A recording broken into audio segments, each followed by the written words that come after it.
Hello, welcome back to the MMA Split channel with a special guest of the day. In town himself, our number one fan, is back on the show in person in Barcelona, here for Primavera, lending us his very generous time, which we are very appreciative of, and not even for boxing briefs. This is kind of just, I don't know if this is an MMA, a non MMA podcast, if this is just. Let's see what's going on. I don't know what we're going to talk about, but we've got some news. We've got some things that we can I chat think about. officially this one's going to be titled Doctor Strange and the Multiverse of Madness. HD In quality. Click HD. here. Yeah. 100%. Clickbait Nice. to the maximum. Nah, pleasure to be here though. As I say, I don't think I've missed an episode ever since you guys fucking launched the podcast. I like every single one of them. I've gone back and liked the ones I haven't liked. I've dropped the occasional comment when I can think of something that's worth saying, which isn't often, but I'm forever an appreciator and just wanted to get out of the way. I've told Matt this plenty of times already, that I love the work ethic. I love how much you guys put out Thank consistently. you. I know that there's not a huge amount of growth, but it will come if you keep on putting the effort in. So, I without honestly only recently found out that we had more than five. Uh, I thought we had 3 subscribers and 5 views a week. I thought that's what we were averaging. I like that. I'm It's actually only. afraid of the moment where more people watch this because sometimes I'm stoned when I'm doing this. I can say some controversial shit. We were doing a fucking news show, Yeah, we Mikey edit wanted to it out and then you you can fucking stop repeat me it on the because we next edited it out episode. for a very good reason. Very good reason. I'm going to tell you what it is off camera. Okay. Um, once people actually I'll watch send you the us, clip. like I might get in serious trouble. Like I've got to enjoy these moments of like low pressure. Cancel You know, mob coming for you. Some of the shit I've heard. Some of the cancel Matt moments on the show. A My couple favorite is here when and I there. turn my camera off and Matt and Sly are like, "What are you doing?" I'm like, "Just for when this bit goes viral. I just don't want to be in shot." Just, I can't remember. I can't remember what it was. talking about at that point.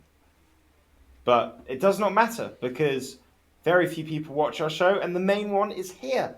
So we're actually losing an audience member for this one, but it is all worth it for your company and your opinions because obviously you come from, you do watch a bit of MMA, you're more of a boxing guy initially, but I think you, like a lot of other people that are kind of growing into the sport, are moving away from boxing, more out of the frustration out of the way it's organized and the way it's run. And one thing that the UFC does nail is that the production quality, the schedule is fantastic. Consistency, and that is always what boxing has lacked, especially at the high levels. And MMA, why, as I say, really kind of got more into it over the last 2 years. And I used to speak a little bit with Josh and Matt back in the day at work and stuff like that. And I knew a couple of people here and there, and wasn't really into it. I remember sort of 3 or 4 years ago, one of my friends was like, "Are you into MMA?" And I was like, "Not really." And he was like, "Who do you know?" And I was like, John Jones, I suppose. And I probably couldn't name you other, like, apart from McGregor, a couple handful over. But now I love follow a lot of fighters' careers, especially some of like the not lesser known ones. But I love, for example, like people who I fucking adore, like Marina Rodriguez. I fucking love watching her Oh, fight. she's awesome, man. I love people like a lot of like the really skill. I love watching like a lot of the women's stuff. Like I love watching Amanda Ribas. I thought she got fucking robbed the other night, which I discussed with Matt, and Matt disagrees. But you know what I mean. But anyway, yeah, Well, really that got into touches it. on a whole conversation about scoring that we can definitely get to later in the show. But I can agree with you. I think one of the great things about MMA is that you get to know the characters and the people very well. Yep. So much of that is, I was listening to somebody talking about, I think it was Bisping's podcast, and he was saying what the kind of the handicap that kind of individual sports tend to have over like team sports in terms of Mm. getting popularity. The thing with team sports is you might have great players come and go, but your team will still keep going on. You pass your team over from generation to generation, or it's regionally kind of represented. With individual sports, you might have a favorite fighter, and I think we saw this with like the Tyson effect, Mm. where all these people completely get onto the Tyson bandwagon, but they don't necessarily stay as fans once that one person. When the shit hits the fan, is you still a fan? Very true, and also when do they just retire and it's gone, and you don't have them to watch anymore. So I think the ability to sell the personalities of these guys is what keeps people kind of invested to a certain extent. When the Big shit time. I hits think the impeller, is he still your fella? I like that. I like that. I'm gonna write that down. No, there's Rhymes. as I say, what I love about it is the personalities, right? Everybody's got these really strong, like, I think in boxing, you don't nobody gives a fuck about anybody apart from the champions for the most part, right? But No, the Billy Joe division, Saunders is a dickhead, and I feel very strongly about that.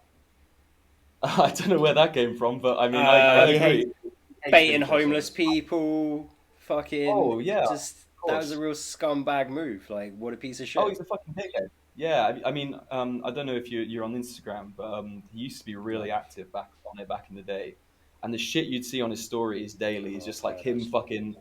him like arguing with police officers, like calling them fucking cunts, like him letting his like 6-year-old kids like drive his fucking like sports cars and shit like that. The guy's just a crazy fucked up dude and a bit of a bully. You know what I mean? Like I know that you have a particular hatred of Billy Joe Saunders. So you mentioned it plenty of times, Josh, I probably have. on the podcast. Oh yeah, listen, mate, me too. I think he's a fucking phenomenal boxer, but yeah, you know, His own worst enemy, really. It's like when he released the "How to Hit Your Wife" video.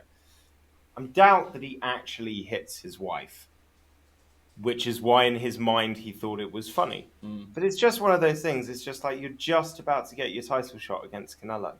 Although, having seen that fight, I do kind of wonder whether or not maybe there was a bit of self sabotage. Like they phoned him up, they're like, "We got you the Canelo fight," and he's like, "Great, great." Hang up the phone. He's just like, "Shit, fuck. mm. All right, time to pull out some crazy shit to get kicked out of this one." Yeah, a man whose Yeah. bluff has been called, I think, a little bit in that one. Like Where's the he nasal really, spray? yeah, the nasal spray. That's the thing. He has popped. Obviously Canelo did as well. But what I didn't get was when he was in the face to face and he was trying to give Canelo a hard time about oh, you Beef. love your juicy beef, don't you, and all that sort of shit. And it's like Canelo's like, you like a lot of other things. You know what I mean? I guess Canelo didn't know how to say nasal spray in English at that point, but I English is thought getting he was better. trying to kind of come in with a couple of angles, like you coked out a little Ooh. twat with your fucking nose spray Oh, steroids. I thought he was just being deliberately ambiguous to really kind of bury the guy. whatever you want to read into it, like fair enough. That's the beauty of Canelo. He leaves it open to interpretation. But what did you catch the Bivol fight by the way, Josh? Did you? Uh, Or I no, saw some of the highlights, and they're doing a rematch, right? no, he's going to fight He's Triple going to G, fight Triple G in September. which is probably the sensible thing, but it's also kind of the like. Whatever, man. Like, it's kind of a cop out. Fucking 40-year-old Triple G who has looked good in recent outings, but it's like I don't know. Maybe finally Canelo can now get like a decisive win over him and That's whatever. literally why they're doing it. They think he's 40 and they're like, you can beat this guy easily, more easily. There won't be any question. Everyone can say, okay, that's the definitive win. And then you can go off and do your thing. What weight are Mm. they doing it at? Super middle. Super middle. Yeah. First two were at middleweight, though. Yeah, First two were at yeah. middleweight, but I think this is now happening at super middle. So don't But you, quote me on it though. no, I was thinking because he probably need a little bit longer to get down further, right? So Yeah, that's the thing. Say what you want about Canelo, but obviously he's fought like a lot of the time the best people possible, and also how often he fucking fights. Like some of the turnarounds, like last year, like between the Yildirim, which was obviously a fucking bum fight, but then going, before that with Callum Smith, and then Billy Joe Saunders. I think, like, don't forget how quickly he did a fucking bank heist on the super middleweight divisions, all the belts, and just snatched them all in it's kind of less the than a only way year. to Yeah. do it these days, isn't it? Otherwise, they just So bog so. you down with mandatory challenges, and you just got to like fight your way through some Also, shit. the guy's like, what, 31 years old and he's had like 70, fucking 60 professional fights. It's insane. I mean, the guy has just fought and fought and fought. I mean, you never see, like, that's one thing that you don't see, and I understand the difference, but you never get guys in MMA nowadays who would ever have like a 45 and one record. But you give Hamza enough time, maybe he'll fucking get there. You know what I mean? Like, because he Yeah. loved his quick turnaround back in the day, How wouldn't he? many You know fights has what, though? Paddy Ever got? since he's got up to Paddy's got a fair few as well. Isn't he like at least 28, like 29, something like that. 20s? I think he's Definitely got in the like 20s. 20 something fights. Probably got a good 10, if not 15 years. Sorry, 5, if not 10 years left in him. Particularly if he changes organisation at any point. I could see him going 40. It's, It is difficult though, and one of the big things is you look at a lot of the guys with like 40 plus fights or 40 plus wins. Your Trevor Horns, your Gegard Musasis. There is some one man tournaments in there. There's a few of like fight 3 times in a night kind of deals, which they still do these days. Be like you're never going to see that in like PFL, Bellator. Well, obviously not They do PFL. that one in kickboxing. Yeah, but you're not going to see it with They do that UFC or a lot. Bellator. In terms of like, I don't know, getting that past the commission, I think would be fucking impossible for a really high level fight, a really high level tournament. I don't think it works for MMA. For kickboxing, I kind of get it because kickboxing matches are what? They're 3 rounds, it's 3 minute rounds. You've got usually 12-ounce gloves on.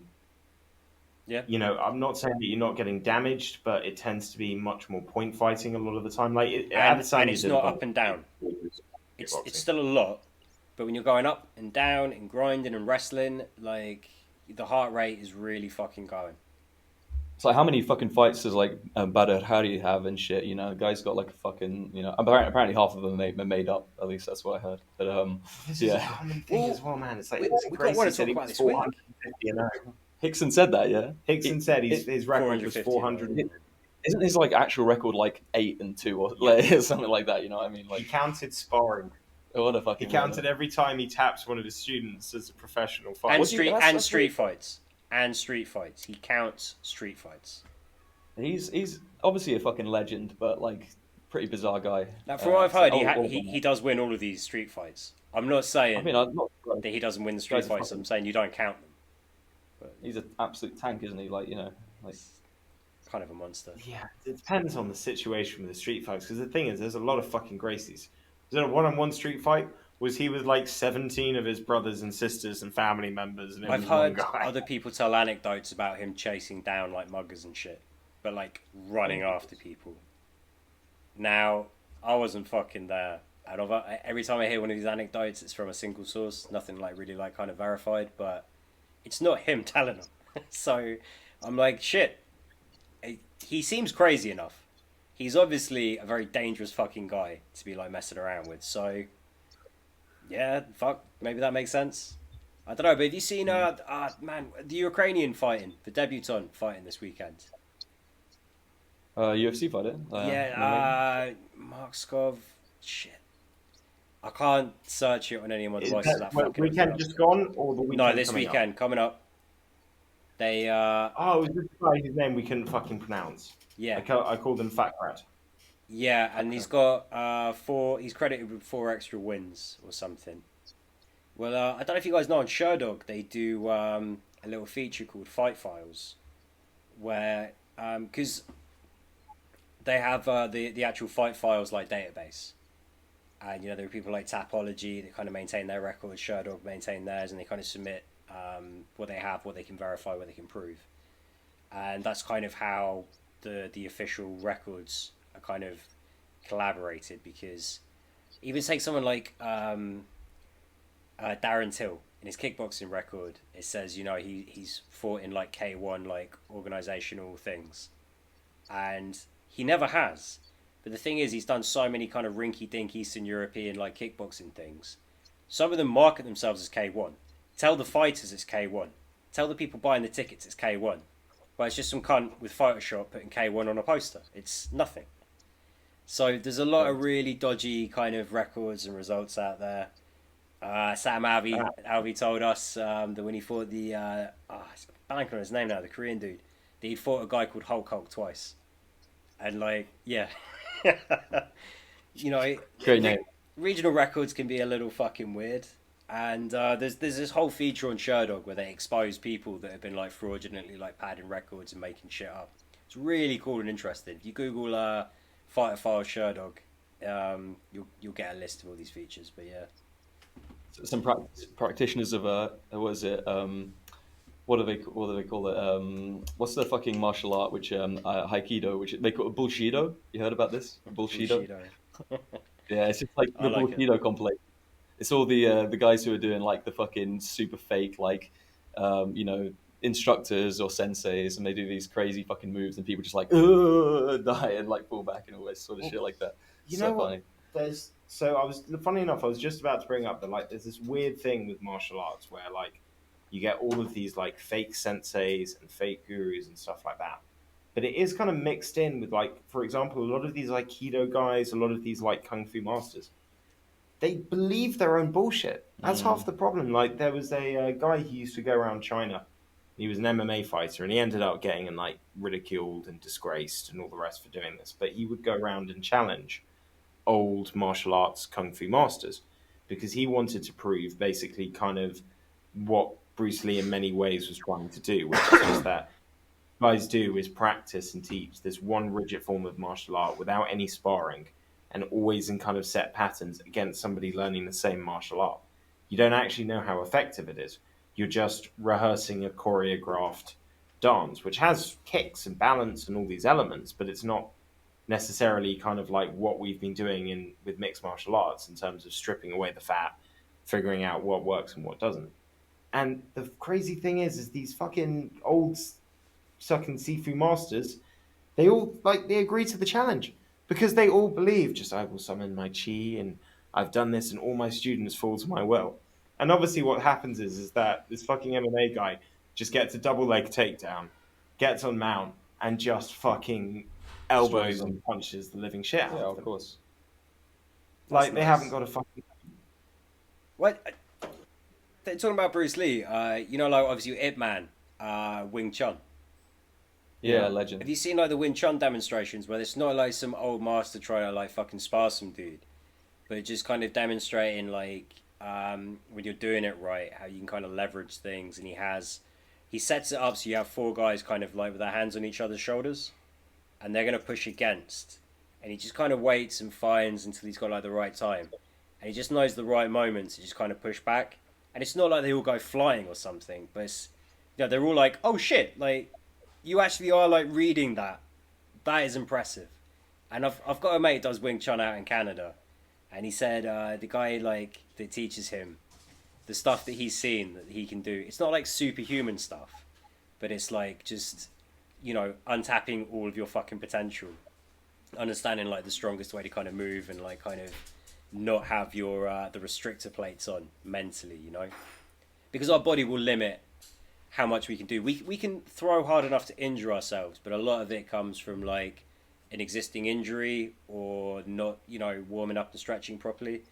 But the truth is, like, you should more or less have enough power to like cause actual fucking like tears, lesions, all kinds of like nasty shit. Your body limits what you're gonna do because it wouldn't be good for your body. So like being able to kind of negotiate that ratio where you've drawn the line with your body and kind of push it a little bit, it's interesting. I'm not buying into all the nonsense, but I'm just going off what my mate told me. He said it was pretty fucking cool. He did I show me think some it's not that it doesn't have something to it. It's just that isolated on its own without kind of any competitive sparring or kind of seeing what works and what doesn't. It's limiting. And Aikido, I actually have more sympathy for because the thing with Aikido is it's meant to be a sworded martial art. So it's how the old samurais would learn how to fight. But a lot of the moves are built around the idea that you are pulling the blade out. Mm. So obviously, it's not going to be nearly as effective if you're just using it weaponless on its own. At least if not, you're like not in London or something, you know, and all these people with knife attacks, knife crime, you know. That's why it's good to know Aikido. But guys, Well, what do you think is like what's the next big MMA event that's coming up? Like, because I haven't, you know, I haven't been paying too much attention to what's next. UFC 275 is the big one. It is not this weekend. It is next weekend. You've got Glover Teixeira, Oh, 42 years old, legend. fighting Yuri Prochaska, I love him. who Fucking drunk style, you know what I mean? drunken monkey fighter, Yeah, talking yeah. about a bit of a kung fu dude. super top notch. Um, You don't like it, huh? Doesn't he I say like it was it. like his Everything antenna about who it gets, like, screams blowjob handle. It's a blowjob handle for sure. Yeah. Here's the thing, though: when you're Yuri Prochaska, I doubt there's that many people that go up to him in the streets and tell him that his hair looks stupid. Definitely not. I think when he asks people, "Hey, do you think my hair is cool?" I'm just like, "It looks great, mate. Samurai, exactly what you were going for." Who do you reckon wins between Yuri and Jan? And Jan, Yeah. Assuming he gets past Probably Yuri. Glover and they still give Jan the fight, I think Yuri is a younger, better fighter, but well, in terms of his like athleticism and his arsenal of weapons, he has some crazy shit that he can pull, but he leaves himself kind of overextended. If he finishes a combination to the left, he's a little too far over on the left with his head exposed, and often with like one hand down. If he goes to the right, same fucking issue. Yarn's smart enough to read and catch that, and Yarn doesn't have to throw at 100% right there. He can throw at 50%, and he's going to put him on his ass just because his balance is off. So I think So Yarn's going to have a lot of opportunities to do a lot of damage there, stylistically. I don't know who I would wait until the week of to pick. To be honest, it's too close, but There's things Jan does that are very good. So, like, he's a hard guy to leg kick. He checks kicks very, very well, and he checks them hard, and he throws leg kicks very well. So he puts you, and once he kind of starts reading them, he'll blitz them as well. So it's something he's very good at, kind of nullifying something that's becoming very prevalent as kind of your opening, almost like you kind of replacement of a jab in MMA, being able to land that kick.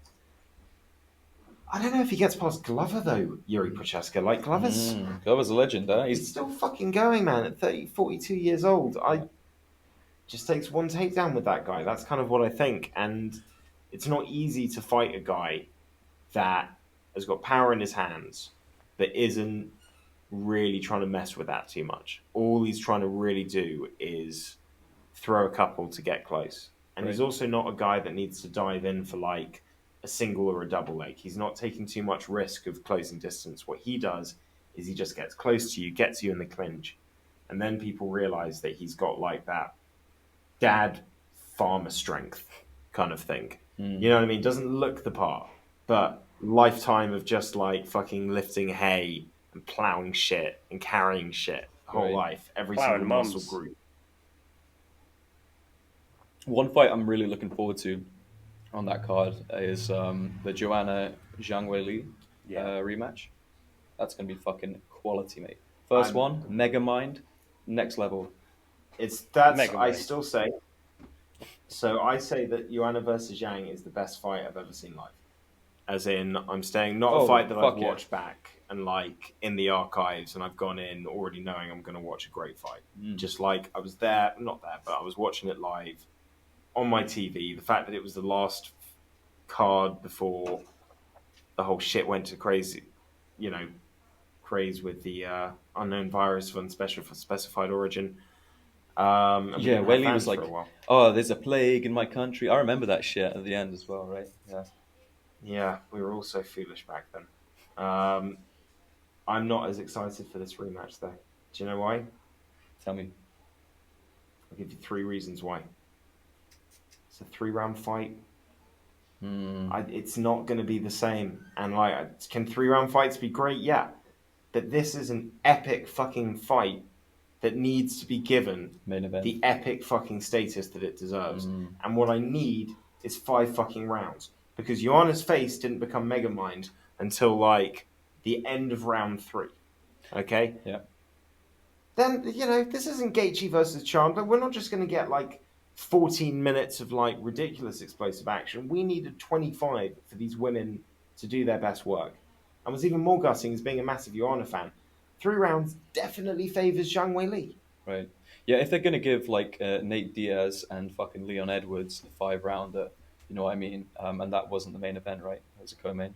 Then they 100% should give it to those two because that fucking first fight was, yeah, like Matt said, one of the best I've ever seen live. They offered it. Zhang said no. Oh really? Oh, Well, She's a smart. kind of makes Tactical sense. Zhang. She's smart. Yeah. She's smart. She's favoured in a 3-round fight. And the last time she went through this, she didn't fight again for a year. And she got knocked out in 58 seconds. It's true. She did get sparked out. Although, let's be honest, like, whoever wins this fight is going to fight Carla Esparza. And, like, neither of these girls are getting knocked out by Carla Esparza. I don't care how badly fucked up. Like, Joanna's face could look like it did in the first fight going into a rematch with Carla Esparza, and she would still win that fight reasonably comfortably. I think probably. I'm still excited for it, and if if Joanna does find a knockout, it would be fucking amazing, and then no one would care how long it was. Is he on that card as well? No, Izzy's on the. So there's a lot of cards coming up. You've got that one, which is June. Then at the start of July, you've got UFC 276, which is Adesanya versus Cannonier. Mm. You've also got on that card Max Holloway versus Volkanovski 3. Mm. You've got Alex Pereira, the man who beat Izzy in kickboxing, fighting Sean Strickland, who he's a colourful character. What do you think of Sean Strickland, Laurie? I got Being the upstanding, moral human being that you are. listen. So I've for one, like I know I've heard you guys different takes on it. I know that Josh is very anti. Matt it finds him I like find an it quite funny. entertaining character, right? You know what I mean? I think I sit somewhere in the middle of that because obviously, like I find his personality, the over talking in the cage, sort of stuff like that. Like it's like whatever. It just adds a little extra flavor to it sometimes. It's Some not of as the funny as Kevin Holland talking in the cage. yeah, I like Kevin Holland when he's doing his thing. But no, I'm like obviously like against most of the shit he says, Yeah. like by a clear fucking a mile. But he's got a certain style and way of doing it and marketing himself, which I think is working for him, to a degree. Like I think things are starting to get pretty ugly in some instances, right? He was like the whole initiator of like or reinitiator of this Pat Barry Barry. Rose thing. What do Yeah, you make of that out of curiosity? Because we are kind of like, I think we've both agreed that like there's two different ages that this could have started, and one of them is kind of like, and the other one is like, oh dear God. Well, no, it's no, no. hard to It's say, not. man. Yeah, one's bad, one's fucking unforgivable. But yeah, it's Exactly. Yeah, I feel like it's the bad option, you know what I mean? Like the fact that they, everything was kosher and then they just kind of got into it. But the fact that like Rose had like feelings of like, was like really attracted to him at 18 and wanted to ask him out immediately afterwards, and he said yes, is the kind of problematic thing in that situation, right? Yeah. But as you said, if it's anything like I heard that it was younger, like way before this shit kicked off, believe it or not. I had actually known obviously about this situation and people talking about it. But because anytime you go on MMA Reddit, it's always like Pat Barry's like Pat Pedo Barry or something, you know what I mean, every time afterwards. So I don't know. And that interview, the Ariel Hawani one Weird was pretty Weird bizarre one. for the most part. The fact that Rose was just like In the lingering, you background. know what I mean? yeah. So I don't know. I think it's just kind of like a complex. Like I think we shouldn't like look so deeply into it, but I think if there is something weird going on or something fucked up that has gone on, then we should know about it. And Pat Barry should probably have to be shot to death. I say, murder them all. Well, the other thing is, like, we've Well, probably got to wait like another anyone. sort of 20 years or so because of the amount of existing married elderly couples that did hook up with like a sickeningly large age gap like that, Oh and yeah, and yeah. in Western countries. So I think there's just way too many people being like, yeah, but my parents. So we're all in agreement. It's fucked up. It is. If she was 15, it was 15 or 30 or whatever. Even like 15 or fucking, I don't know, 21, 20 or 19. Fucked up. Really, really fucked up.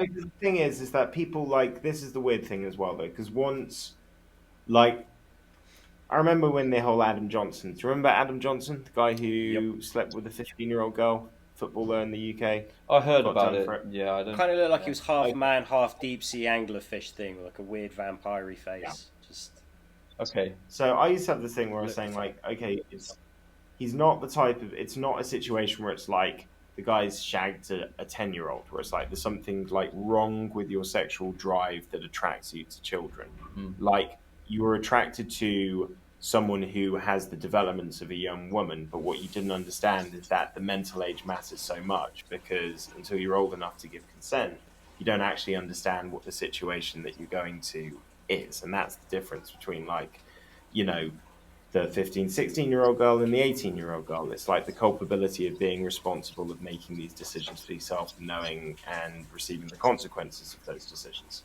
Right. Where was I going with this? I don't know. It's weird, man. I don't fuck with it. But yeah. The point is, oh yeah, college professors. The point is that it's a common thing. You get like, the woman girl student shags the college professor and stuff like that. But which is still inappropriate. But the difference is that when it's adults, it's adults. But then the argument could be made, Authority figure and well, also the other argument is just like, think about yourself when you were 18, 19. Were you really an adult? So that's kind of the other factor that comes into it. It's like, one is obviously legally allowed, but it's kind of, do we still, even if she was 19 or 20, would you still say it's like, okay, maybe you should factor that into decision making? I don't know. I feel like you're waiting for a response. I'm trying to keep myself on mute while Kate's cleaning Otis in the shower. Can you hear that? I apologise, guys. And Dave, not badly. It's not too bad. I'll risk it. I can see the needle jumping. It's definitely going forward. Let's move on. Let's move on to something happier. Oh, I'll tell you what else is coming up, mate. Who fancies a bit of UFC Paris? They don't. Yeah, Cyril Gane, cool. Tuivasa, is it? Yeah, Gane against Tuivasa. Laurie versus Bobby Knuckles. I thought Whittaker was out, no? Isn't Whittaker out? He was meant to be on an earlier card. Yeah, So it was meant to be on the Singapore card, but Whittaker got injured, so he pushed it back to Paris. I see. And UFC London is looking fucking stacked. We've got Aspinall Blades again? versus Aspinall headlining.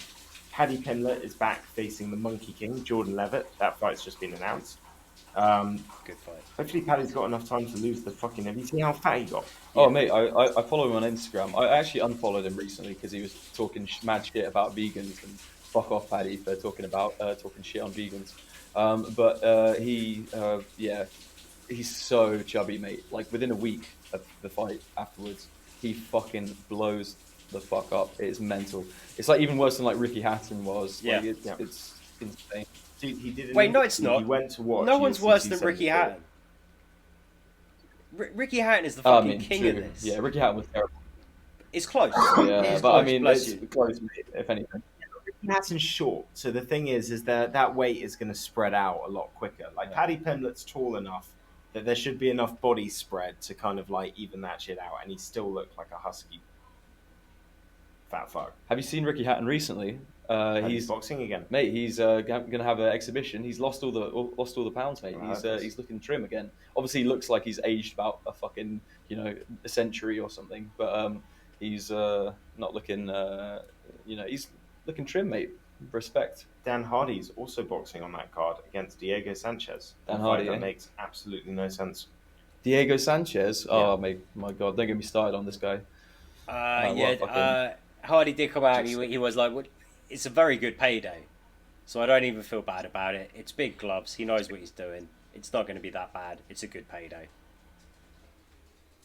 He's going to annihilate him. I feel very sorry for Diego Sanchez. That is a man who has surrounded himself with the wrong people. I know all of the legends of Joshua Fabio, whatever he's called, Fabio. You guys are fucking like the biggest bullshido artist you've ever heard.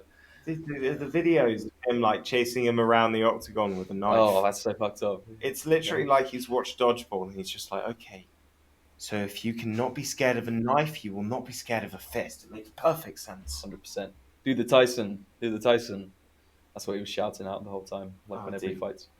He had no fucking idea. That kind of goes back to the whole like fake people and martial arts thing. It's so weird that like I remember Joe Rogan even talking about how like you get real like police stations would have like martial artists come and train everybody. It was all total fucking bollocks. Yeah. Didn't work. Yeah, the guy that they talk about the most, the one that got involved in that assassination thing. I can't remember if he paid someone to kill his partner or someone paid him to kill their partner. But yeah, that guy would be the ultimate Bushido artist. Fabio's right fucking up there though. What's it like? But he was like abusing the fuck out of Diego. Yeah, he as well, had like him hanging upside down, using him as a punching, or basically kicking him in the head and body. It's disgusting, mate. I'd say you've got the guy Joe Rogan talked about, the guy arrested for killing someone or hiring someone to get killed. Steven Seagal, Fabio, and it's like that's the cream of the crop right there. That would be your Mount Rushmore of Bushido. Do you guys know this YouTube channel, Beige Frequency? I am aware of Beige Frequency. I love the Beige Frequency videos. He They're does really not good. like Brendan Sharp, that guy. He doesn't, but I mean, A lot of people for good, don't.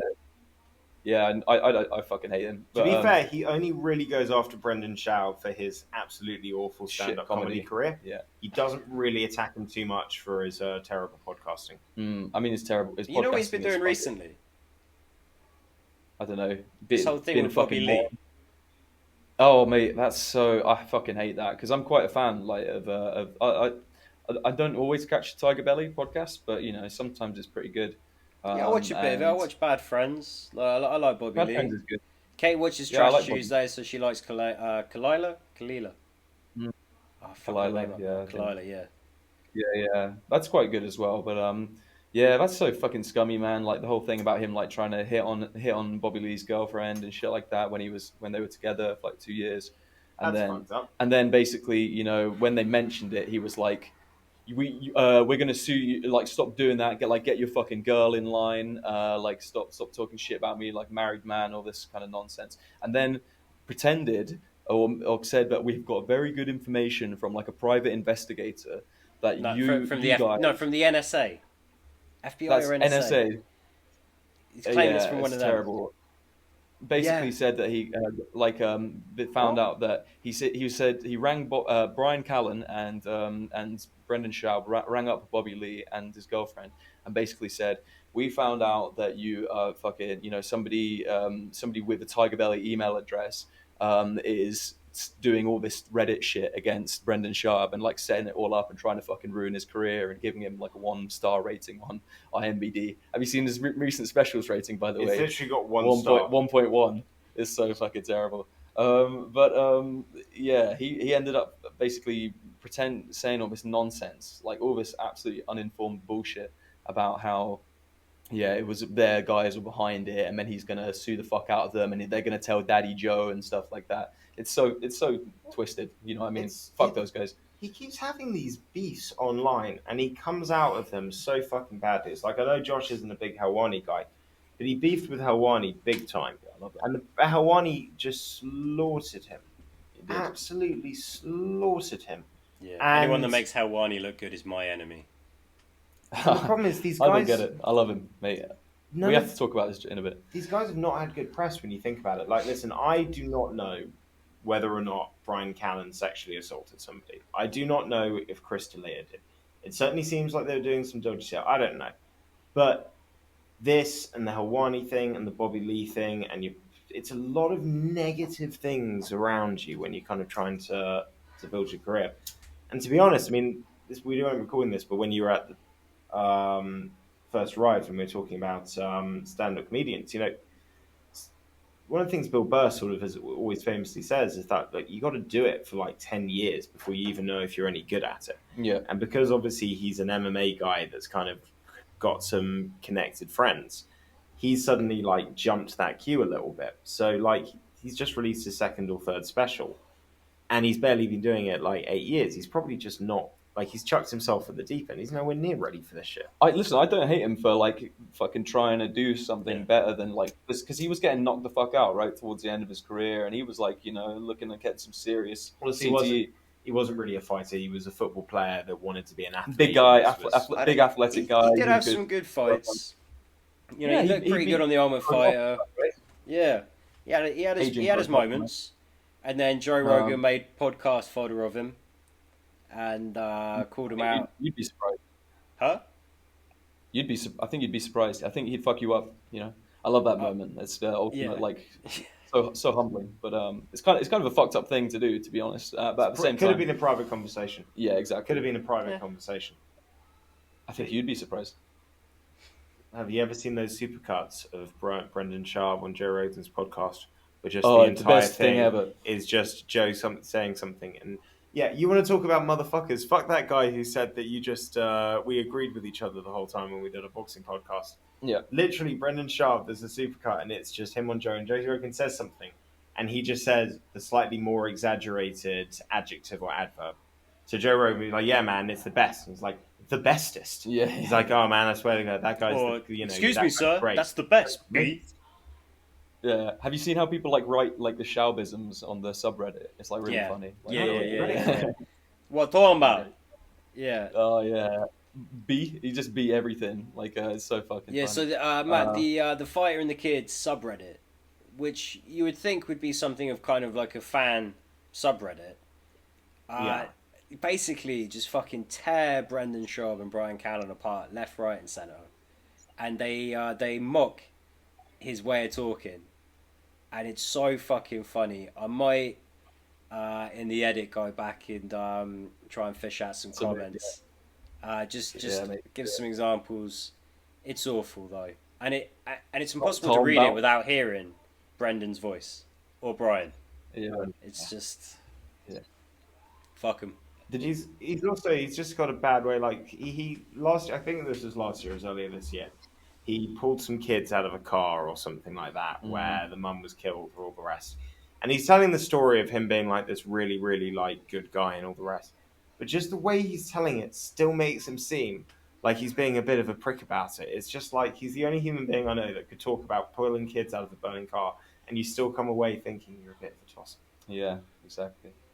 But nah, not the biggest fan of him. I don't like hate him as vehemently as some people are like obsessed with like ruining his life and stuff like that. But Nobody should hate him. exactly, you know what I mean. Like I think there's people who take it a little far and whatnot. But I do think he is generally a douchey guy and should probably stop doing stand up True. comedy. But the great thing is, in today's world, is if you don't like him, you just don't have to watch. Yeah, I used to yeah, watch fuck him. it. You know, Now I don't. I don't have him pop up on my YouTube feed. It's fantastic. same here. Um, moving on to some other bits and pieces, as I try and segue across. I'm really stoned, so my mind just drew a complete Same here, man. blank. I'm just hitting this blunt right here. I'll tell you Do what. you So guys know this is Adam an Ray? MMA. Adam Ray. Yeah, he came up with like Santino, Brent Morin, Rick Glassman. But when he does, he's got his own podcast. But when he does their podcast, he tends to do a lot of edibles and get stoned. And when he starts feeling it, he just always kind of does the weeds kicking in. I can't do it very well, Mm. but you'd love it, Matt. You know that those nonsensical jingles. But sorry. As soon as you're like, oh yeah, the weeds Oh, hitting me, okay. I just got that Adam Ray just the weeds kicking in. Check him out though. He's fucking. Well, I He's was always a funny guy. fan of. I don't know if anybody ever watched. Did anyone ever watch Craig Ferguson interviews Oh, a Yeah. few on of the them. Late Late Show? Yeah, yeah. Craig Ferguson, Scottish guy, great interviewer, but he would have this great thing, particularly obviously because you've got celebrities on and they don't always, they're not always great guests. Like sometimes they're kind of fed up, they don't want to be there. If there's ever an awkward moment, he'd just completely embrace it and just say, "Oh, perfect, let's have an awkward pause," and just like Sit there. completely own it and just make it as awkward and long as humanly possible until it was funny. Yeah, I He's like the Craig one that. Ferguson. Sorry, I was just. Is he the one that Corden took over from? Yes. Yes. Yeah. And fucking ran it into the ground, even though probably got a ton more views.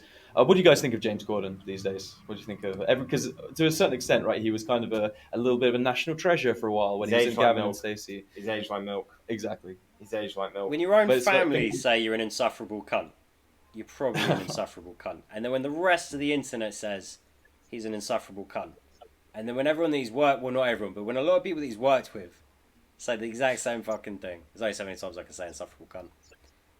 He probably Yeah. is. He never does a good movie. He's terrible in bad movies, which is just one of these inexcusable things. It's like everyone can be in a bad movie, but like fucking Bill Nye is a national treasure. Doesn't matter what fucking movie he's in, he's awesome in it. And he can be in some bad fucking movies, and he will still absolutely smash it out of the park. James Corden can make Cats worse. And Cats, I never saw Cats. I just saw the trailer. I was like, I'm not watching that. What did Ricky Gervais say? And he's like, "You see James Corden being a giant, a fat pussy or something like that." Oh, man. It's That Golden Globe speech. so ridiculous. He's a legend. But to be honest with you, I've kind of like mixed feelings about it because obviously his show is absolutely fucking trash, and all the carpool karaoke shit is absolutely terrible. But what I saw him in this play once, which is One Man, Two Governors. Did you ever hear about this? It was like he did it's like an old commedia dell'arte style play, which is one of the old Italian sort of comedies, very fast paced slapstick with the stock characters, right? And he played the Harlequin character, like the central character who was getting up to all these tricks and shit like that. And honestly, it was fucking great. Like I thought he was incredible, and he won the Tony Award for Best Actor for it. You know, Oh, in fairness, shit. like a lot of people fucking don't know about that. And Well, and it was sick. But sort of ever since then, it's this kind of shit. Have you heard Stuart Lee's bits about fucking James Corden? It's the no, but I funniest bet thing. they're I haven't. I fucking love hilarious. Stuart Uh, Lee though. one of the things is he says, Stuart Lee goes in the show, oh, James Corden, yeah, America's loss is, Britain's loss is America's loss also. And he says, apparently James Corden's a huge fan of me. It's like a dog listening to classical music, you know? Do you know what the problem is? That James Corden had this pocket, like when Gavin and Stacey first came out, and he was doing things like he used to show up as Smithy at like the comic relief stuff and do like manager chats with like the England football team. Oh, I It remember was that. great. Yeah, Gerrard, Lampard. You know each other. What's wrong with that? Right. Just get to know each other. Like, yeah. And it was funny. But the problem is, I think it's a problem that I think a lot of people have, whereas you become successful being something, and then you desperately try and kind of keep finding a way to be that thing that kind of got you in there. And Craig Ferguson was a really fucking good host of the Late Late Show, so it's not even like, okay, he's not a great actor, or not using his acting well, but he's a great mate. He's a natural presenter. Craig Ferguson was an amazing interviewer, and James Corden is not. The only thing that he's done recently that I respect is when they tried to do the European Super League and pull those kind of six biggest teams Yeah. in England into their own private football league. That's fucked. He spoke very passionately about it, Oh, really? even though like his own audience were kind of like going, "What the fuck's going on? We don't care about soccer. Why are you talking about this?" So he's obviously just received a nice wad to fucking. Or it's like something that he actually cared about. When I was like, okay, like he's a West Ham fan and he loves his football. But apart from that, Joe's a wanker. Yeah, look, he's talented, but he's talented, so he's got a big fucking head. He's kind of a piece of shit. Like, I did the math, I Wishes crunched the numbers, it all checks out. Indeed. Wishes he was England's Jonah Hill, but does not have that honour. Jonah Hill, man, did you see that the film he directed? Was it late '90s? I think it's called, or mid '90s? No. It was fucking really good. Like it's like a skateboard film about like a gang of kids, kind of like about his like youth and growing up and shit. It was actually pretty fucking decent. He doesn't appear in it. He just directed it and wrote it and stuff. Yeah, Oh, I'm so gonna check that out. you guys seen The Northman yet? I haven't, man. I I really didn't want to. Heard it's pretty fucking good though. I really like the Robert Eggers films I've seen so far. Haven't I've seen only seen the Northman. trailers. Haven't seen Doctor Strange. I haven't Those seen are my Doctor two that I Strange. really want to see. You guys got to see it. It was pretty. And I good. really want to see Top Gun Maverick because I've heard everyone say that it's Yeah. fucking awesome. It got a standing ovation for 5 minutes at Cannes. Apparently, I was Yeah. like, "What the fuck?" Like, That's I what they was do like, at Cannes, though. It's like when people are like, like an Entourage where they boo the film. Yeah. They do That that really happened. way too often. It didn't really happen once. It's really happened like a bunch of fucking times. And some of them are a little Good bit reason. like, you lot just like overreacting to things, don't you? But yeah, I've Tarantino- heard amazing things about it. But he says he has this issue. He keeps taking his movies to Cannes, but he gets a lot of the same thing. He has some people cheering. He has a lot of Walking out. people. As soon as there's some stylized violence, you get a few. Oh no, no. Ooh, and then the rest of the movie is just booze. But It's a bit weird, Cannes, isn't it? It's sinister, weird. I reckon a lot of it are people being like, shit, that yacht party's going to start in like 20 minutes. Act like you're offended. We got to get the fuck out of here. Hmm. I have heard though that they do the Cannes Porn Festival literally the week after the Cannes Film Festival. Oh, so stick around for a while. And I know somebody who stuck around and ended up having some interesting experiences on a boat. Hmm. So Did he appear on any online publications? he did not know, but he did get embarrassed at the party he was going to when he showed up with two porn stars that people recognised and did not approve of. So Respect. he felt like a baller though. I met some guy the other night from Liverpool who said that he banged Lisa Ann for $1,000, and I was like, well, "Shut It's up, not man." impressive if you paid for it. so It's not so impressive weird. if you paid for Just it. like, what are you talking about? It's like bizarre. For a But minute anyway. there, I thought you meant that she had paid him. And I was like, well, No. that story just doesn't sound very believable. Definitely not. 1,000 seems cheap, but c'est la vie. Talking about Khan and talking about Tarantino, though, I'll tell you what I rewatched over the weekend. and has made me completely reevaluate my favorite Tarantino movie, is the Kill Bill volumes. Okay. I have said for a long time that my favorite Kill Bill movie is Pulp Fiction, and I have not changed on that for a while. Your favorite Kill Bill movie is He No, Pulp sorry, meant my Fiction. favorite Tarantino. Tarantino movie is Pulp Fiction, and Oh, I yeah. haven't changed on that. But I never really rewatched the Kill Bill movies.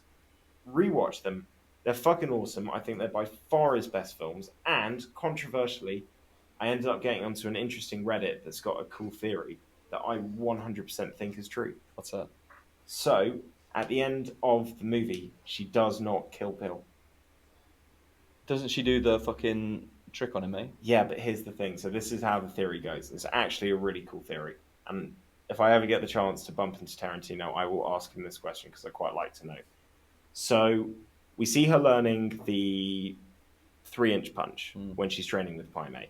And we see her learning like the how to pluck the eye, but we never see her being taught this kind of five palm exploding heart technique. It's When just discussed, right? it's mentioned kind of by Bill as like a story about this guy Pai Mei. Now, when she first gets to the house, there's this whole scene where she realizes there's also there and they're playing like pretend shoot. And it's sort of like he goes through this whole elaborate story of, oh, you think you're done, but actually she does this special move and now she's going to shoot you and all the rest. Now, at the end of the film, when she does the 5 palm move, she hits him 6 times, not 5, and he takes 6 steps, not 5. And the whole interaction, she kind of shakes her head when he says, "Oh, he taught you the move." She's kind of shaking her head and says, "Yeah, sure he did." So you could read it as like they both kind of loved each other. They were looking for a way. The daughter's alive, so there isn't that like motivation to want to kill him in the same way. But they can't just kind of leave it to it. So they kind of played this sort of like pretend to give them both kind of like a way of exiting the situation. Do you think then there will be a Kill Bill Volume 3 where they do a CG Carradine, where he doesn't autoerotic asphyxiate himself? No, because I think that's not Tarantino style. But if Tarantino was to die and they were to buy the rights and they were to say, Ryan Johnson, here you go, you're making Kill Bill Volume 3, I would not rule it out. But they could do it. They should do Nikita. Nikki, the daughter of the black girl she kills. That's one. She comes for her revenge. And let's be honest, Uma Thurman needs the work. What's she been in recently? Nothing, man. That's the other thing. You watch her in the movie, it's like it's the perfect casting. She is so good in that role. Well, it's not like she got cancelled. She's just like, sitting some out, right? I don't think she's the biggest fan of Tarantino anymore. She's talked shit about like the experience of working with him on that movie. There was the car crash. Yeah, the car crash where he made her do a really fucking dangerous stunt. Well, and it got fucked up, and she like really badly injured her legs, right? Or like waist, I can't remember. But he was like apparently not very supportive and apologetic throughout that whole process. And he's probably gutted her feet didn't come off. So he could have taken them with probably, yeah. So he could keep them and jar them and put them in his fucking little goblet. Put them in his goblin den. Yeah, he's got his weird vices, hasn't he? Old Tarantino. You know, what's your favorite? If you guys had to put it on the table, favorite Tarantino movie, what would it be? Either Reservoir Dogs or Pulp. Yeah, Reservoir Dogs is a fucking great movie. I think they're all to an extent are really enjoyable. Like Four Rooms and shit even as well. Like I love. Who else directs on Four Rooms? Oh, what's his name? Robert Rodriguez is one of them, I believe. Never seen Four Rooms. Who are the other two in it as well? I can't remember. It's like they all do like a little vignette. So it's like all four of them do like a part of the story, and they just. But it was like some other like kind of up and coming kind of directors, people kind of coming with him. Guillermo I think del maybe Toro? Richard Linklater, maybe. I'm not sure. I feel like because around that time, who's the guys coming up? It wouldn't be Fincher. He wouldn't have done a project like that. Mm-mm. But something like a Linklater might have. Maybe a Paul Thomas Anderson. I love PTA. I fucking think he's one of the best. Have you guys seen Licorice Pizza? I haven't, but I heard it's fucking great. I haven't seen it yet. Legally. My dad said it's fantastic. Mate, Philip Seymour Hoffman's kid, like Philip Seymour Hoffman, man, probably one. I don't know, in my at least top 5 all-time favorite actors. Great actor. Guy is fucking insanely good actor. And going back to what Charlie we were Wilson's talking about, what? like Actually, I didn't, but I good heard movie. that's one of his Good movies. Fuck, he kills it in that movie. Yeah, Tom Yeah, Hanks is great. It's a Tom Hanks, Julia Roberts movie, and you're just got, and they do a really good job in that film. It's a really good film, but the whole time you're just waiting for like the next Philip Seymour Hoffman scene. But that's every Philip Seymour Hoffman movie. Like, he was rarely the main guy. He was always just this, like, somebody. I remember somebody talking about him, and they used a great example of this because it's not a good movie. Is Along Came Polly, which is a pretty generic Ben Stiller, Jennifer Aniston rom-com. Yeah. But Philip Seymour Hoffman as his mate makes the movie, Oh. and it makes it completely rewatchable, particularly now that he's dead, because it obviously wasn't as big a character when they started writing, but you can just tell that, like, he got on screen, he added a few extra things, and then they've gone like, fuck, we've got to extend this a little bit more because otherwise we're missing out. And it's just those like little touches that you get from like a great actor. Yeah, like I really obviously loved him in Capote, and he's fucking incredible there. But I think like my favorite two performances from him is one in Magnolia, because he plays like such a warm character and such like a incredibly like good guy. You can tell and feel that presence from his character in the film. But secondly is Wait, can I guess? Okay. Synecdoche, New York. Exactly. Synecdoche, New York. But it's fucking. That's incredible. A weird movie. I man. fucking love It's that movie, a mate. Great movie. I fucking. He's also in Happiness as well. I don't know if you've ever seen Todd Happiness. Solondz. That is a fucked up film. That is a messed up movie. I never saw it. It's basically that. Wait, hang on. No. He has his. I think you gotta go check it out. You gotta check it out. You gotta come back on another episode. We can talk about it. Okay. Just like, you are not necessarily following characters that you will like or approve of or agree with. And that is taken to a really fucking large extreme. It's like, the only reason I ever watched this movie is because I remember my dad telling me that the two most uncomfortable movies he ever watched were Happiness and In the Company of Men. In the Company of Men is about two kind of corporate guys that get dumped by their girlfriend, and basically out of like a bitter sort of like resentment towards women, decide they're going to find like the most innocent, perfect, sweet girl and just basically just like psychologically destroy her. Oh. And the movie is very much like a kind of it sort of like holds a mirror up to kind of like a certain sort of like, you know, persona, particularly in that kind of like corporate alpha male kind of sort of 90s chauvinistic kind of world. But it's really, really well done. But it's a messed up movie with Aaron Eckhart. Oh yeah. I always rate Eckhart as well. Quality. He's really good in it as well. But that and Happiness, fucked up movies. If you don't laugh at the end of Happiness, then you're just far too well adjusted, and I would never want to be friends with you again. I'll check it out, mate. Has anybody seen Kenobi? No, I heard about it. Only the first episode. What's obviously without any plot, any plot details. What was it? Flea's in it. Who? Flea. Oh yeah, Red Hot Chili Peppers bassist. Does he slap some bass? Not yet. Who's Flea? Oh, he's the bassist of Red Hot Chili Peppers. He's the legend. Have you? He's in the Big Lebowski with Philip Seymour Hoffman as well. Flea's acted all over the years, mate. Flea was in Back to the Future too. He's Needles in Back to the Future, and shit like that. Chicken. Legend. In I know nothing. Really, mate. Using Kids. No, I'm underwhelmed, and there's a lot of backlash that's going in the wrong place. A lot of people are backlashing against this actress Moses Ingram, who's playing like an inquisitor, like a Jedi hunter, and that she's not the issue with the show. The issue is writing, and the problem with a lot of these Star Wars, I feel, where like you're trying to add these things into like these pockets that you've got in the timeline that aren't already discussed. But you can't help but watch this and just be like, man, nobody believed in the fucking first Star Wars movie that the Jedi were real. And that was 20 years ago. And that's already a bit of a stretch. But now I'm meant to believe that just 10 years ago, there were people having fucking lightsaber battles in the street and all this kind of shit.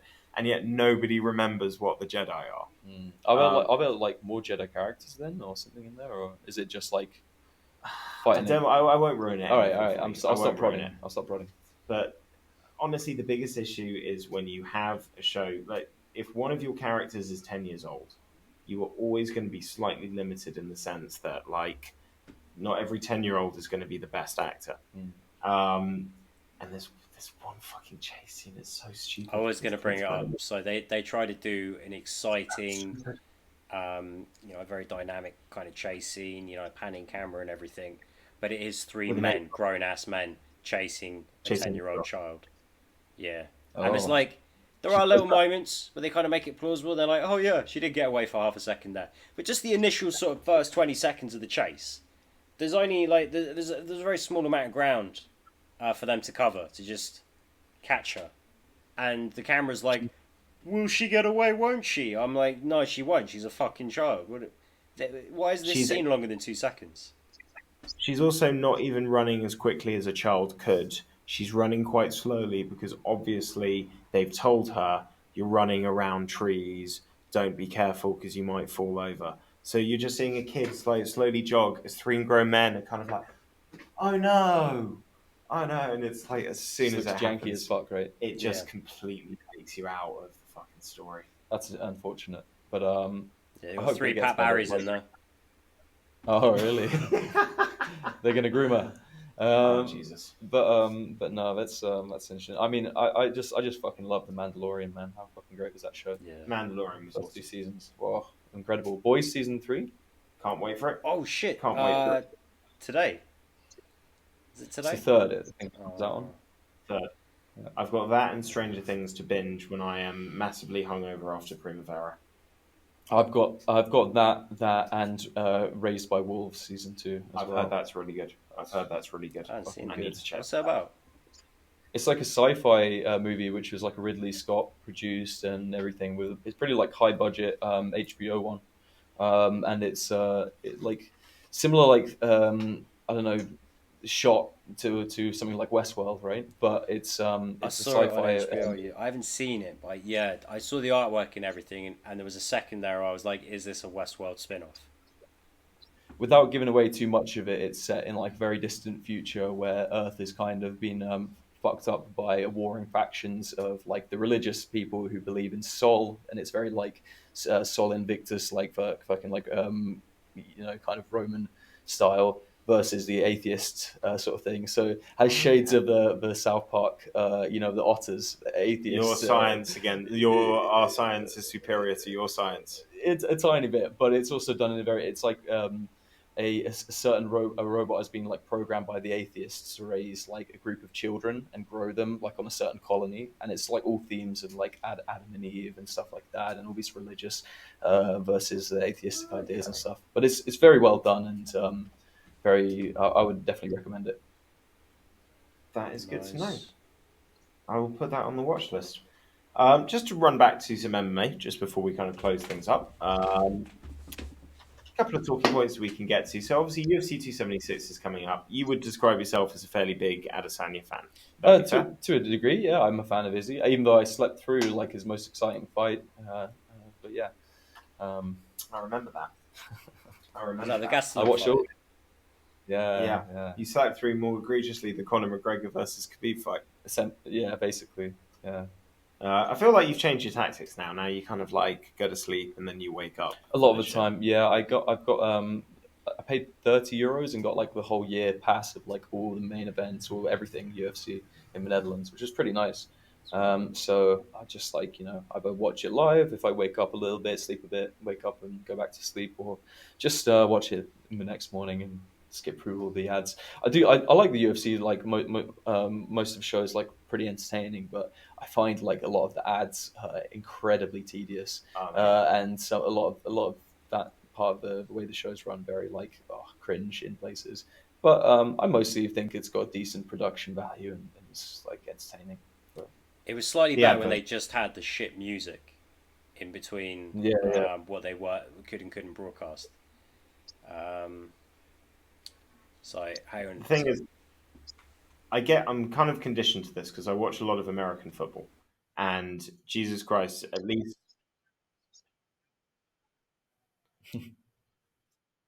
Sorry, I'll take fellas. €10. No, that's not been picked up on the episode there because I muted myself. But I forgot that we've obviously got the monitor feed, so you don't know that I've muted myself because Kate's trying to get some money off of me. you can edit it in post.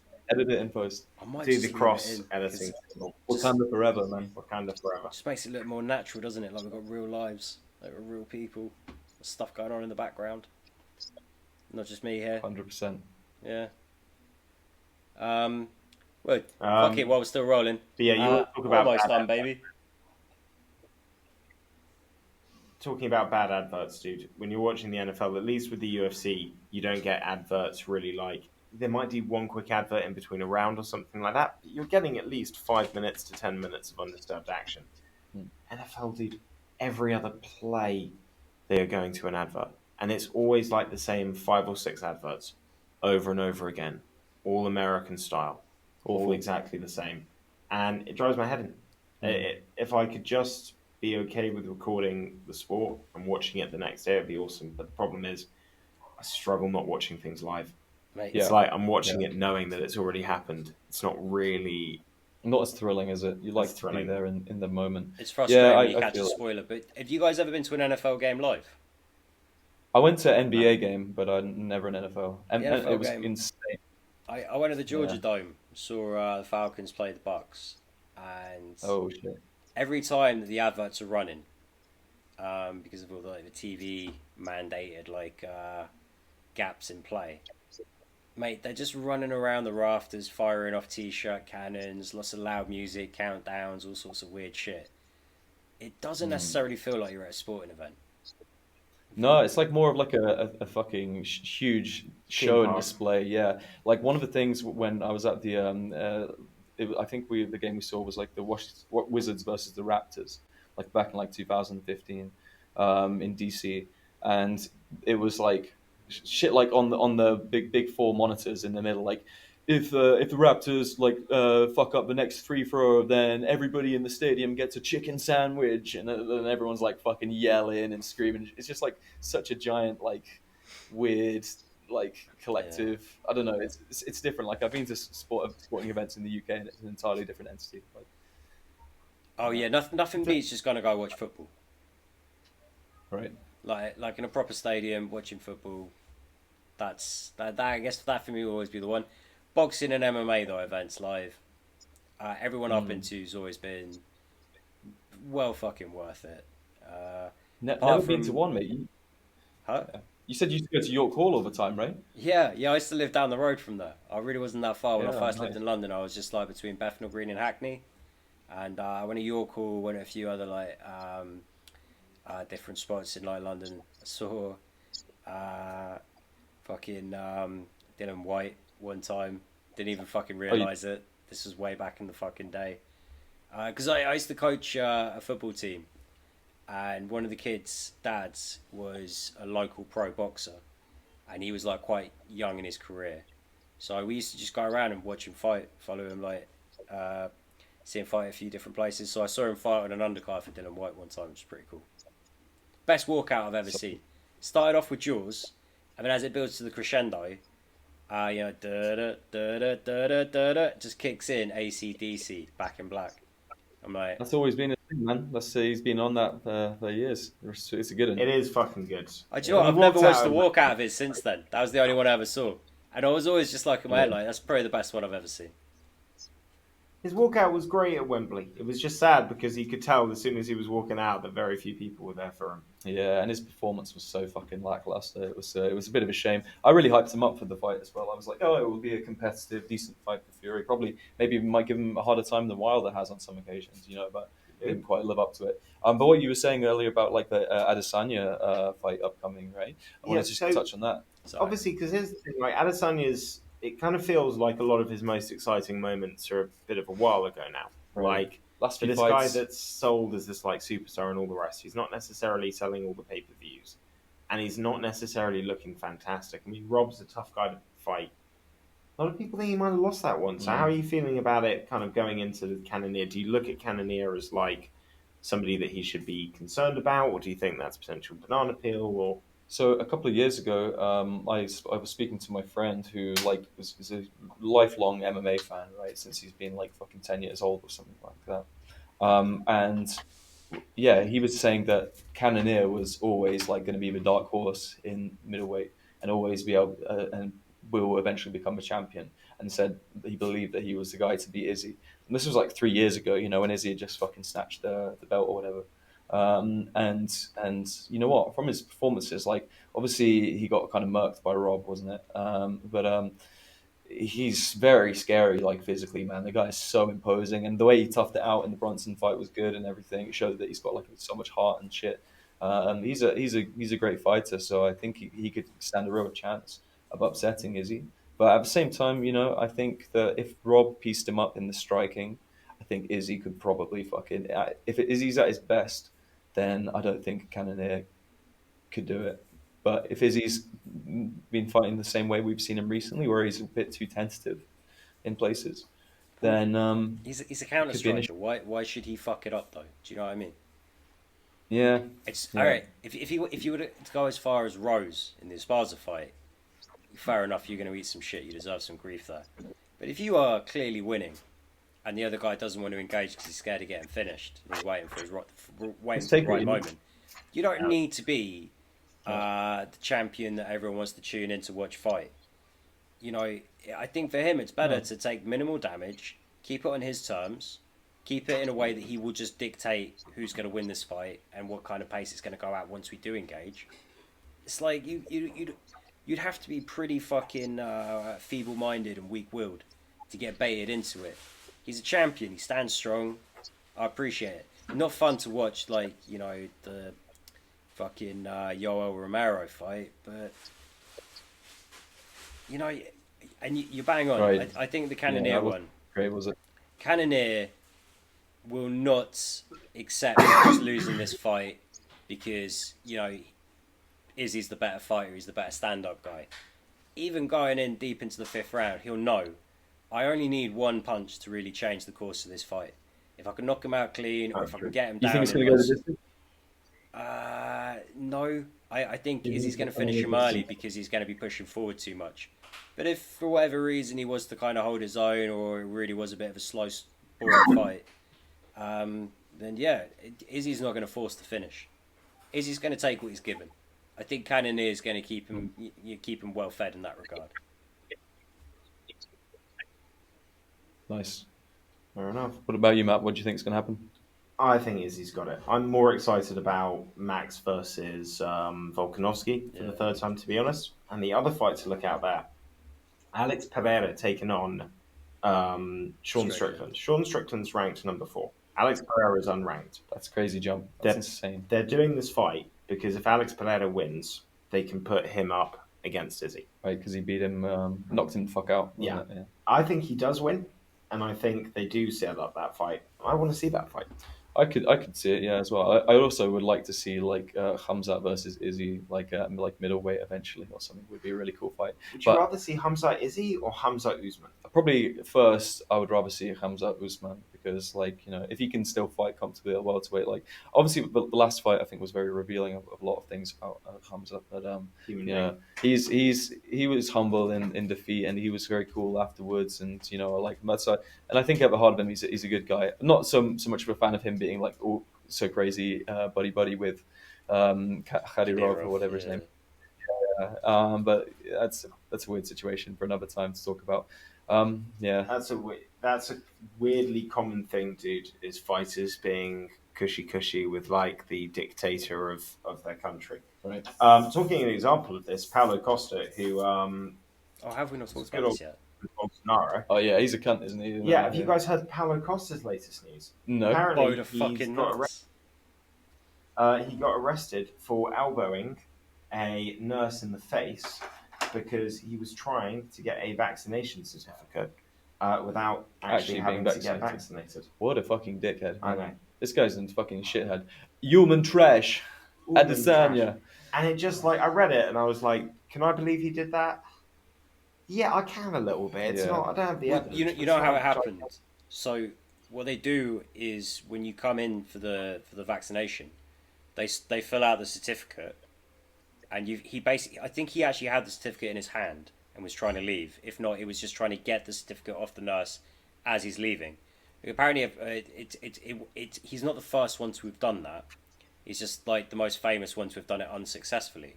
But people were doing this in Brazil grabbing the certificate and leaving before they have the vaccination because they were filling out just because to get through the lines or whatever, just to get it all done and sorted.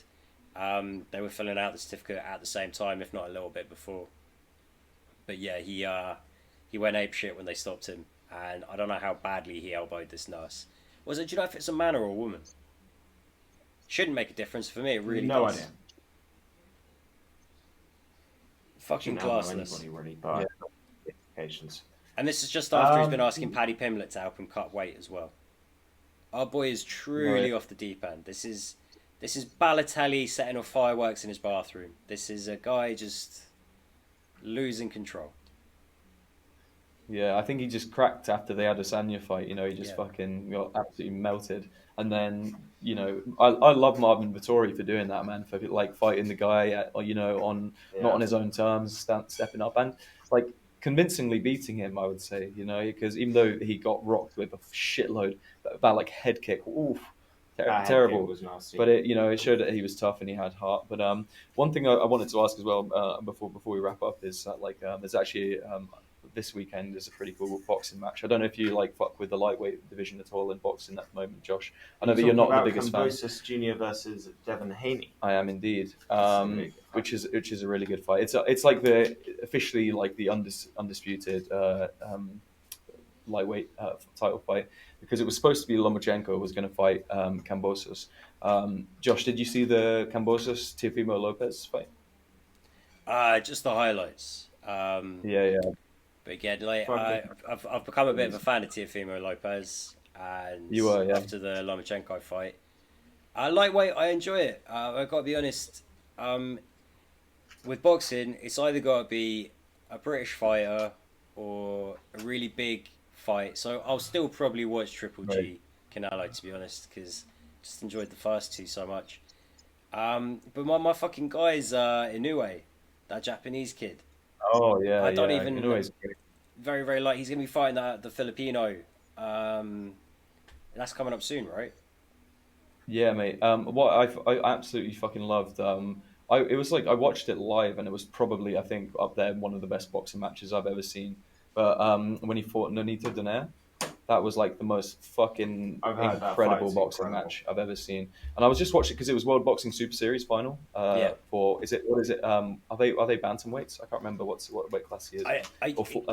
It's one of the smaller ones. I don't know the boxing ones that well, so I can't remember which division he's a champ of, but very very obviously lightweight. But yeah, incredible fighter, mate, and that's the kind of guy, as I say, who deserves like a lot of people have. Is he fighting Donaire again then, or is it the other Filipino? I can't remember. Is it another Filipino guy? But there's the one Donaire fought, before Inoue. Yeah. I can't remember the guy's name. Scrap. That was incredible. But yeah, I mean, the fight this weekend will probably be quite good though, because there's quite some like interesting like tension in the lead up to it and stuff like that. So Kambosos is such a slick boxer. He's great, man. He's a very underrated boxer. Really really tough guy. But there's this whole thing of like Devin Haney's like trainer, his dad's like gone with him all his career. And Devin Haney, mate, he's a young cat, man. He's 24 and he's a WBC champion. He's 24. I think something like that. He's so young, and he got like the situation how he got the belt was crazy because he was like the WBC silver or junior fucking whatever fucking bollocks alphabet shit it is. But he got that, and then because Lomachenko got the was it like the icon, the WBC like franchise champion. Fuck that shit. Much. It was terrible, and so he just got elevated to like the the regular world champions there. So he's kind of illegitimate, but obviously Kambosos snatched all the belts off Lopez, and there was no rematch clause, so he managed to walk away, with it all. And now it's Marvel Stadium, Australia, happening. So nice. I don't know what time it's going to be on, but probably not going to watch it because Primavera. Well, we're going to be at Primavera, but it will be on the Zone, night, which means I can rewatch it on Sunday. Yeah, absolutely. I've got a lot of stuff. Like I'm not watching the UFC live this weekend. I'm going to watch that on Sunday. Next weekend. In fact, next week, I think the UFC. It's in Singapore, so I think it might be on at a more reasonable time. I'm going to double check this. I'm praying UFC Paris is going to be on at a normal time. Because if me and Kate can get It has over for to be. that, It we're has to fucking be. doing It it. has to be. It will be. Because of like curfews and God shit. damn it! It's still on at fucking stupid o'clock in the morning. Why? Yeah. It's like fucking like the afternoon in Singapore. It makes no sense. UFC Paris, I'll tell you. I will tell you.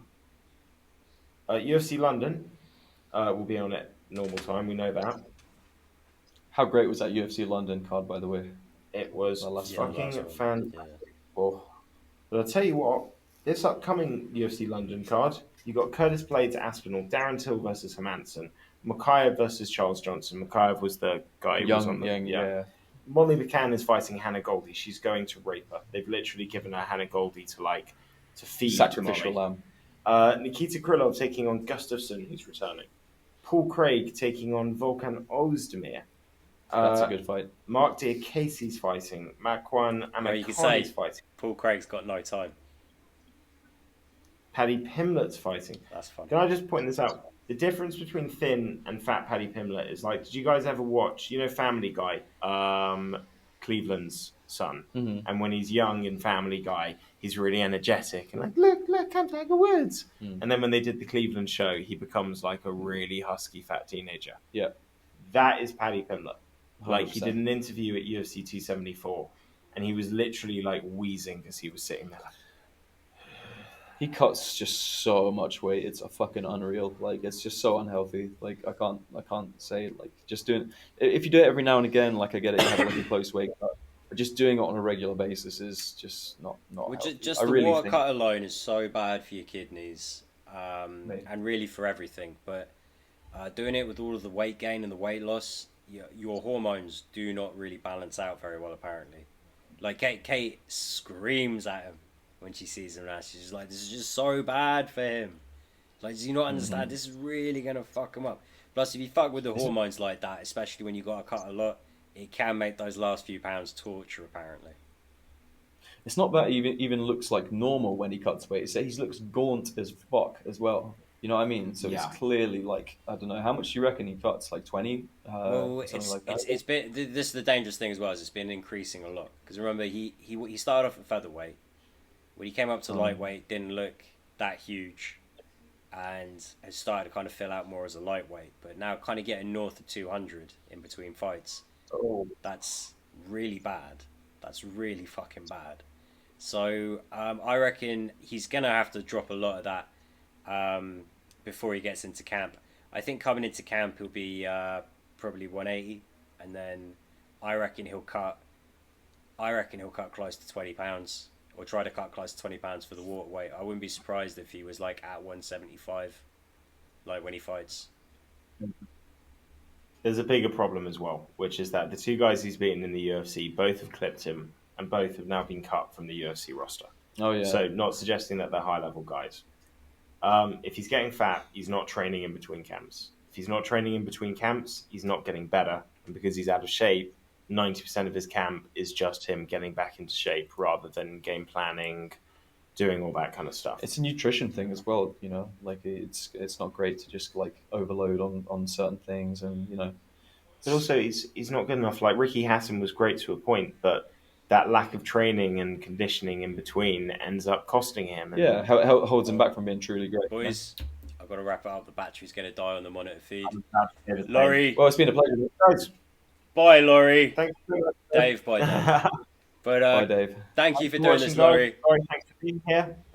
We will pleasure, enjoy you being back as our number one fan, battling it out with Dave after this episode. Dave, you're going to have to now come on to fight because he's actually been on the show, so he gets the win.